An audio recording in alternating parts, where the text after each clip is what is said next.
Welcome to Figure Eight, where we feature inspiring stories of women entrepreneurs who have grown their businesses to 7 and 8 figures revenue. If you're in the mix of growing a bigger business, these stories are for you. Join us as we explore where the tough spots are, how to overcome them, and how to prepare yourself for the next portion of the climb. I'm your host, Julie Ellis. I'm an author, entrepreneur, and a growth and leadership coach who co-founded, grew, and exited an 8-figure business. This led me to exploring why some women achieve great things. And that led to my book, Big Gorgeous Goals. Let's explore the systems, processes, and people that help us grow our businesses to new heights. If you're interested in growing your business, this podcast will help. Now, let's get going. Hello, and welcome to this episode of Figure Eight. Today, I am very excited to welcome Tina Moser to the show. And Tina Sue started her incredible journey over 20 years ago when she became an entrepreneur and said goodbye to the corporate world. Like many of us, she had a life event, becoming a mother, that caused her to take stock and want to do something different in her life. And despite the fact that she had no previous experience in entrepreneurship and she didn't have any mentors, she decided to go for it. And she continuously pushed boundaries. She introduced new services. She made strategic acquisitions, and she forged some really valuable relationships until she successfully sold her business at top dollar. And then she discovered that she wasn't so sure she wanted to do it over again, but she discovered she has a passion for nurturing other people as they grow their businesses. And she therefore joined the team at Cultivate Advisors. And I'm really interested to talk to you today because I think that it's that how we figure out after we do the first big thing, what the next big thing is, that can be the hardest part on the journey. So welcome to the show, Tina. Oh, thank you. I'm so excited to share all of my learnings with all of you. Yeah, I'm really excited and I'm so interested because I feel a great affinity with you in the journey that you've had in terms of, what happens after that first big sale event. So let's rewind a little bit to the start of that company. So as you became a mother, you took stock of life, which I think those big events are real crossroads for us in terms of examining what we want. Yes. Yes. So much so. So many women have the same kind of life event, like you mentioned, of getting pregnant or they were a mom for a little while. And it just, being a mom changes our world. It's not the only reason to, make big decisions in life. But for me, that just the way that I grew up, both my parents were blue collar, we couldn't do sports because they were, working all the time. And so it was just like, granted, I loved my childhood. I love who I am. Everything happens for a reason, but I wanted to be a different kind of mom. And the corporate world that I was in, which I loved my job, I was making great money. I was in finance and HR. This was in 1999. They didn't have flexible work schedules. Like you literally, came to work and you worked your 40 some hours. And so when I got pregnant, I did ask if I could have some flexibility. And the answer was just no. So knowing what I wanted to be, have that flexibility for my unborn child. I was doing all this decision making while I was pregnant with my first, and so yeah, it was an interesting time because I did not have any mentors. Our whole family is blue collar Midwest, so like, who am I to think that I can go start a business? Right. Oh, and so it must have felt kind of lonely when you got started and you were, traveling that path by yourself, trying to figure out what you wanted to really do. Yeah, it's a scary move regardless of where you're at in your life, right? Going from a secure, I was making 50% of our income in our household. We had just built a house, so our mortgage was tripling. We're having this baby and I'm like, "Hey, you know what?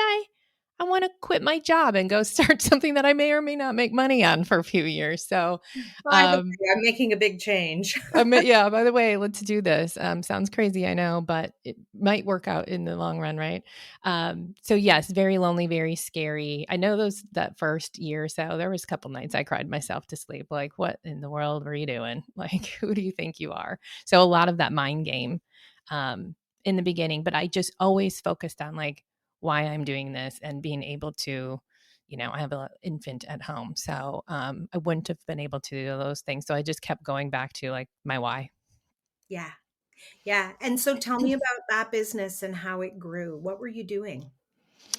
Everything that I possibly could. So, it was it was a 24-hour business, which also is a challenge. So there was no off. It was in home care. So we had to hire, people to go in and take care of people who needed assistance. So there was no downtime. So a lot of just trying to be flexible. Did work part-time from home and then went into the office a while. To fast forward things, I just kept grinding and doing what I could to get to the next level. My whole goal and, looking back on things was to be able to have this company run without me so that when we had the snow day or the sick child at home or the school event that I didn't have to be there. So that was really what I was pushing for and building for. I called myself the SOP and the policy queen. It was like, I don't want you to ask me the same question twice. I will write it down and then you can go reference that document. So, um, when I look back, it's like, okay, that was pretty smart because I was able to build that and not be so needed in the business so that I could go be the mom. Right. And I think that is really interesting because I think a lot of people get caught up in but I'm Mm, irreplaceable, sort of like I have to be the one.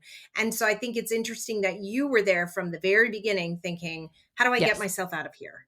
How do I, bring the people who will learn and do this better than me so that I can, spend time with my family and have the balance that I want to Yes, have. absolutely. In hindsight, now I coach people on that of like get yourself out of business because of enterprise value. Because the day that you do go to sell, that's huge. But back then, I was just being selfish of what my personal needs were, right? So, but it worked out. Um, so I continued to build the business. And again, in hindsight, man, if we could go back, go in the future and then know what we know now, like things would be so much interesting. But every couple years, I smooth out whatever I was working on, right, and then I would buy. I added additional services. Then I opened a second location. Like a couple years after that, I acquired my competition. A couple years after that, I would love to say it was all strategic and it was part of my grandiose plan, but it was really because I love that challenge. I need that build, that solve a problem, like next level. I didn't know it at the time, but like when I go back and look at the timeline, it was every couple years I was doing something big to build the brand and continue to grow. Um, so we can fast forward. I won awards and was on the top performing of that company. It was a franchise, so of all the franchises. And then I got a knock on the door in 2015 of like, hey, we would like to buy your franchises. And like, oh, let me think about that. So I wasn't mentally prepared to sell, but I knew to like I remember always having the challenge of like, do I want to pay taxes on all that profit or do I want my books to show that so that when I do go to sell, I have that strong, financial history. So I must have chose the right path to like pay more taxes than I wanted to during those growth years. But then I did sell at the top of the industry and got a fair offer. That's great. And I think it's so interesting that our parallel lives because 2015 is also when we got the call and sold our business. And it is that thing of like, okay, well, I've been wondering what's next. And, we'd been talking about it, but, we certainly did not have a for sale sign out on the business. And so, it's kind of an interesting and unexpected when it comes in unexpectedly like that. Yes, for sure. And I had because my that business, the home health, was running by itself. I had another business in Florida, so I was traveling down there for 1 week out of the month, and was starting to build some other brands. just because, again, I needed something to challenge me. So yeah, it was like, oh, what's next? And, working with so many people on their exits now and in my last, decade or so, that's one of the hardest parts is mentally what is next, especially if you're not, if you didn't put that for sale sign out, right? Like someone comes to you, you've got to make a financial decision, a personal decision, and then like, what are you going to do with your time? Yeah.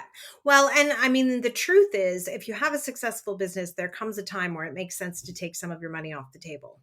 Absolutely. You've invested everything you have. It is your retirement. It is your family security and your future, ability to have any money to live from comes from the Mhm. value of your business, really. Yes, absolutely. And there, there's, I mean, we don't need to go into it, but when you're looking to sell, there's your life, your life cycle. Where are you at? Like you said. And then there's also the industry. Like, where's the industry going? Because you don't want to try and sell if your industry is changing, back to the blockbuster Netflix story. Like, you don't want to make a decision like that where, no, we're good. We're so cool. We don't need to sell. And then the industry changes somehow. So you just have to be really mindful of both of those. Yeah. Yeah. And so what was it like for you? So you said you'd already started something else down in Florida, and so you were going back and forth to Florida and working on that and cultivating that a Yep. little bit. So it kind of that was a bit of an ad before you subtracted. It was a bit of an ad before I subtracted, but I that was so there's good franchises and there's bad, and that was not a good one. So we'll just leave it at that. That structure did not work. It's not in existence anymore. Like the whole franchise system doesn't exist. Yeah. So which is really great for me helping other business owners now because I know what to look for. You've seen success and you've seen where challenges come when the setup isn't quite right and things aren't working properly. Yep, and that was a lot to do with an industry shift in that business that they did not see coming. I didn't see coming, and it happened like 6 months after I opened the doors. So, yep, a big challenge there. Although that was still running, I did run that for a couple years, trying to get out of the franchise agreement. But I still needed something local because I had kids here in Wisconsin still. So I immediately went into like, how can I build something else in the senior world? I knew that. I built a memory care unit. My grandparents, both my grandmothers have dementia. So I was like, I really was passionate about that.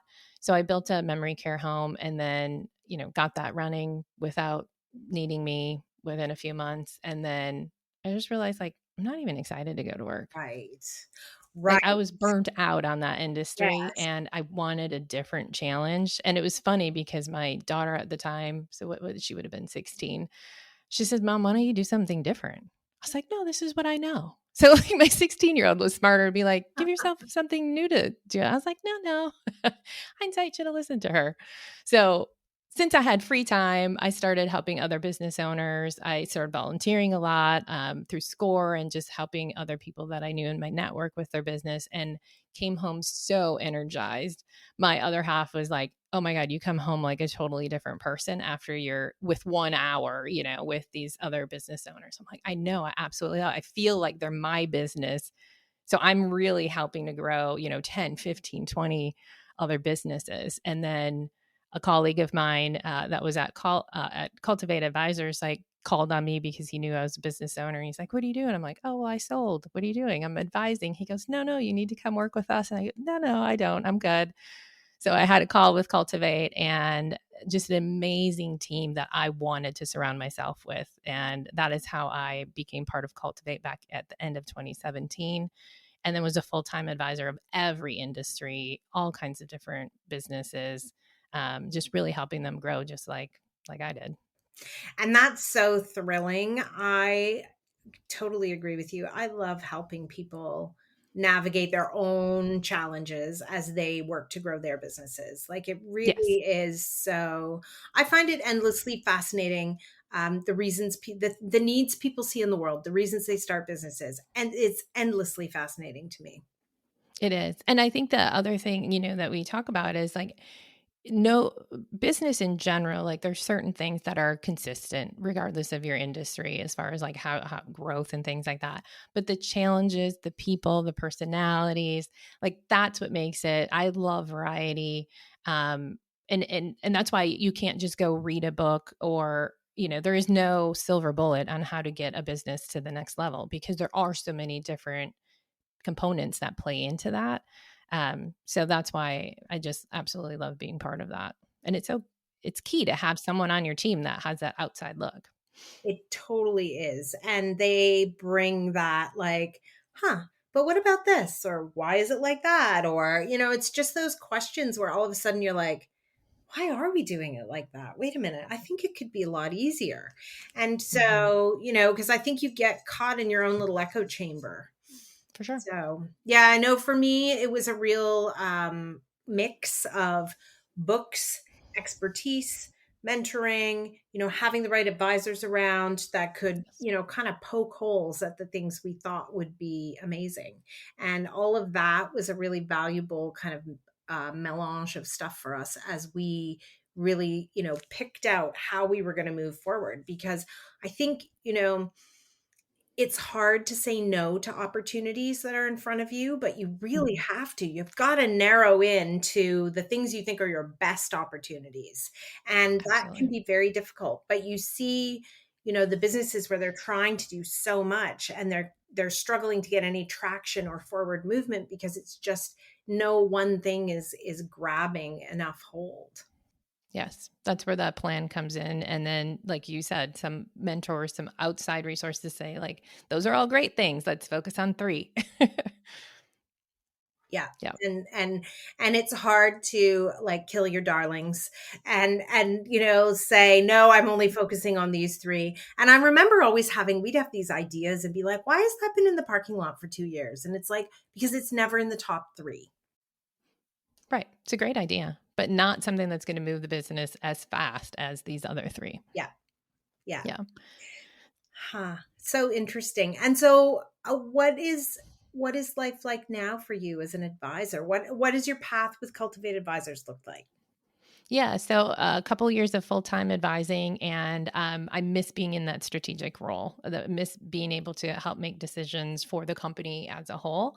So I moved into a partner role and helping just the whole executive team in the company grow. Most of my life, the last few years, has been growth by acquisition for Cultivate. So we've acquired two different brands underneath our Cultivate brands. So a lot of that acquisition, making sure that the partners would be great. I still have a handful of clients still from back in the day that I still work with, and that's amazing because then I still get to satisfy that need. But yeah, it's really a lot of education on finances and how a business has to really be strong in there. You can't make a business decision. You can't hire someone. You can't decide to spend advertising if you don't understand your financials.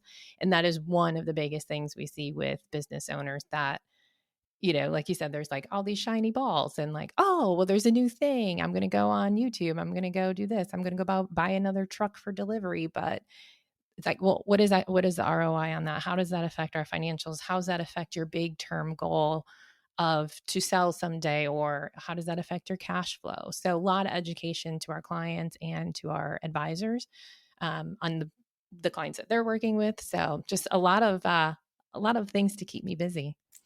Definitely. I agree with you that I think the financials piece is the hardest for a lot of people to get their head around. Hmm. It is. And I mean, some people like it. I happen to be one of those, but I also know that not everybody does.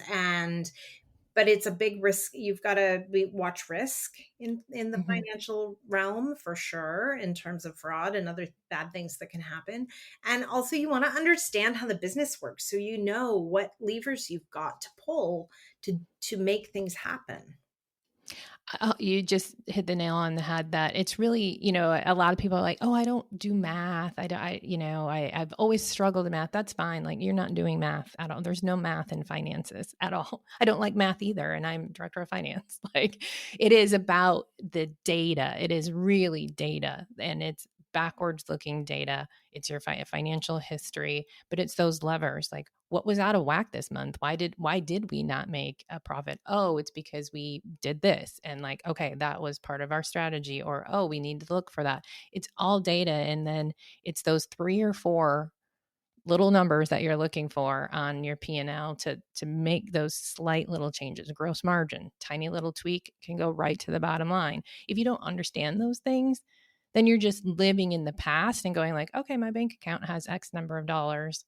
We're good, and especially when we're working with 6, 7, 8-figure businesses, like their cash flows usually well, but it could be so much better if they just dialed in some of these little metrics.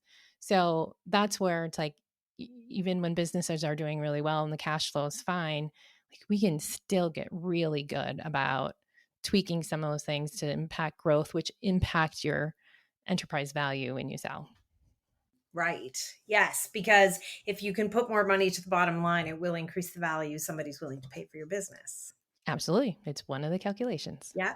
And so what's it like coaching people through acquisition?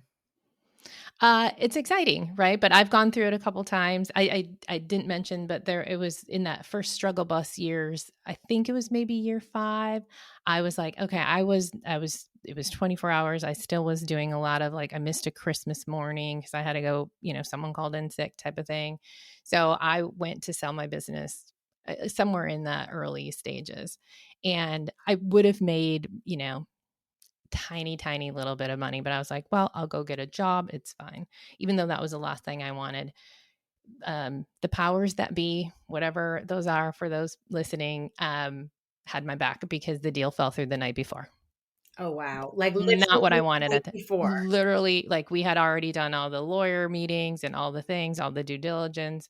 And they decided that at the 9th hour that they were not signing in the morning.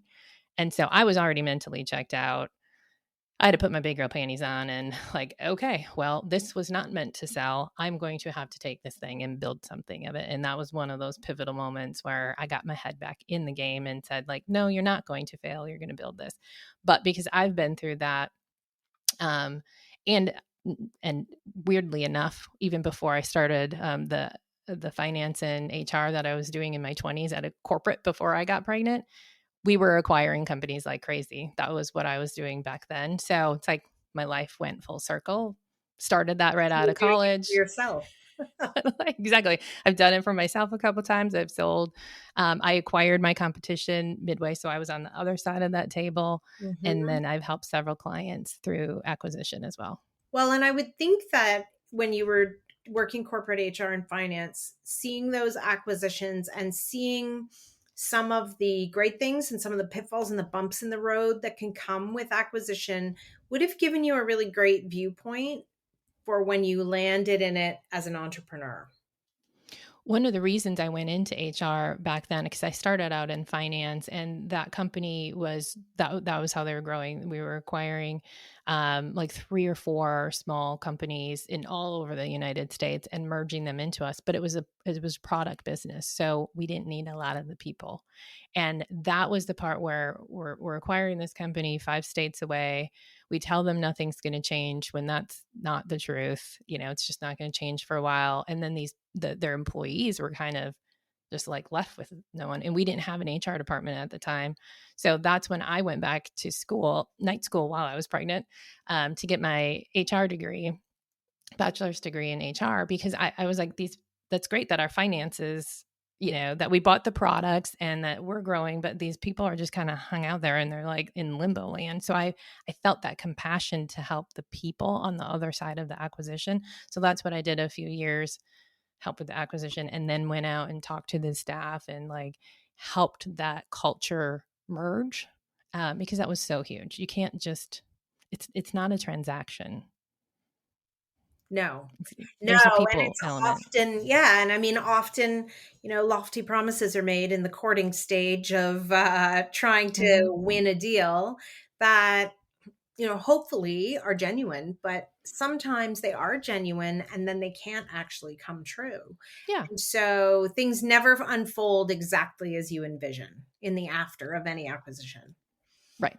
Right. And I think, back even farther, I think companies are so much better at that now and being transparent.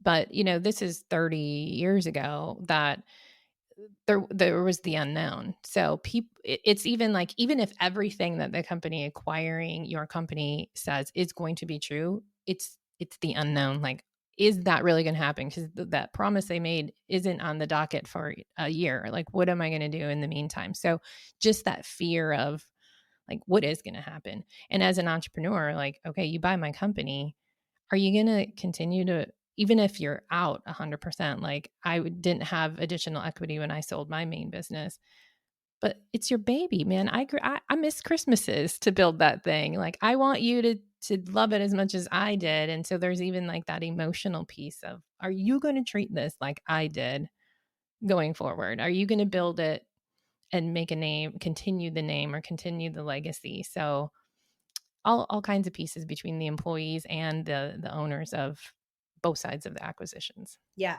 Yeah. And are you is it going to be something that hear someone had an experience with that care and that you can still feel proud?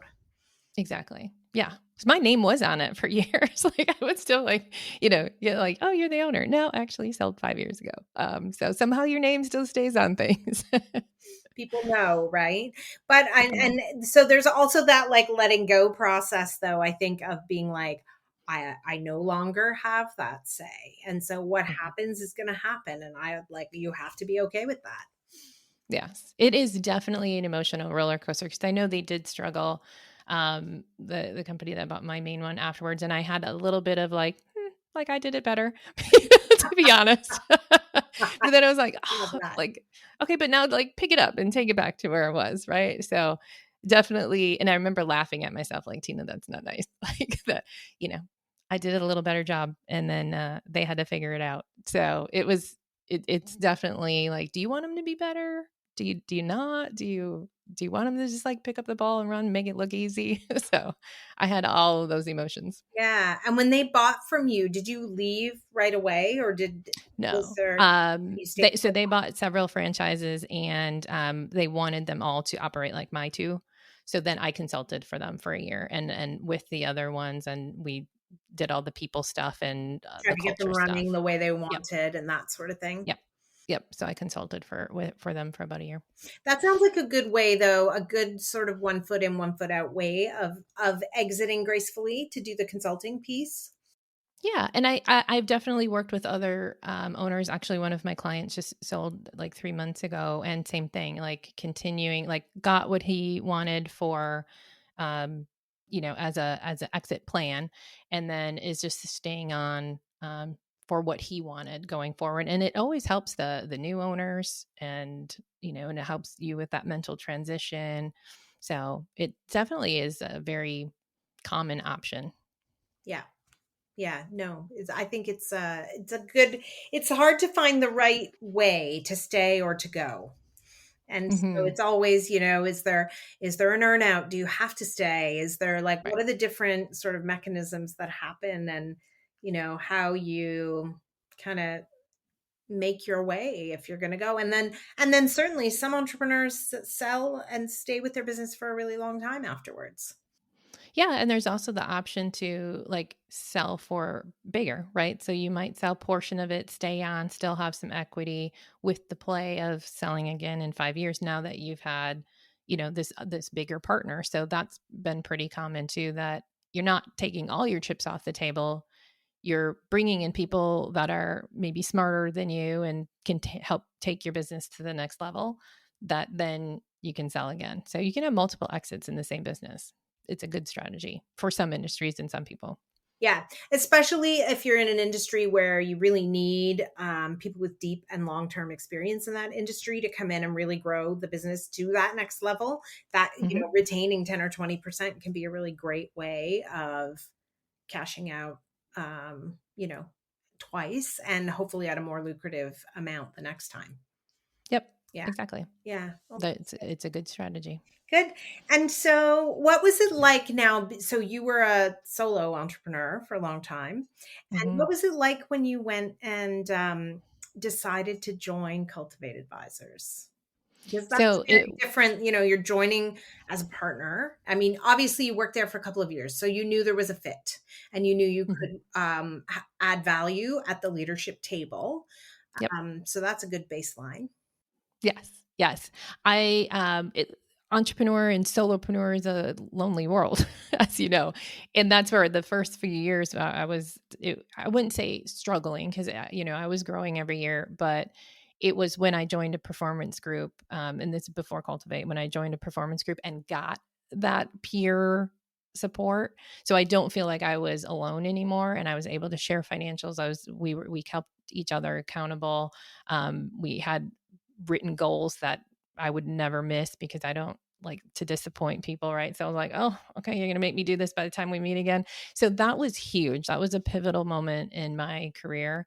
And then after I sold, I was alone again and building this, memory care and doing like one-on-one advising.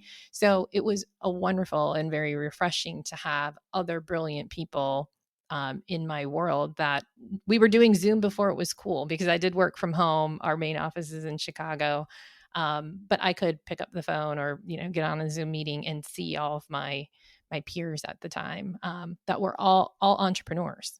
So it's like people. All of our advisors are entrepreneurs. Our founders are obviously entrepreneurs. So it was it was great. And then, like you said, I knew that I could provide more, so joined the leadership team, and now our team has grown. We probably had 10, maybe 12 people when I joined, and we now with acquisition we're over 100 and some employees, That's 150. amazing. Yeah, exactly. So I Amazing. don't even know. I haven't even met everyone in Right. person. Right. But so that's where, like, I think, the journey of growth really, like for you, like it's not that just a business that's growing, it's also you're having to grow your skills and level up and do all of the things that come with, being part of a bigger business.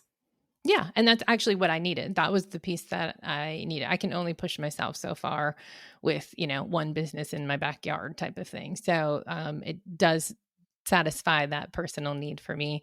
And then, as you know, I have podcasts as well, and that was because I am not advising as much as I was before. So I needed to still have that feeling that I was helping as many women as who I love working with, women entrepreneurs. So I am doing that as well, just to, again, like I'm very in tune with what I need to be happy. So I'm checking those boxes in my life.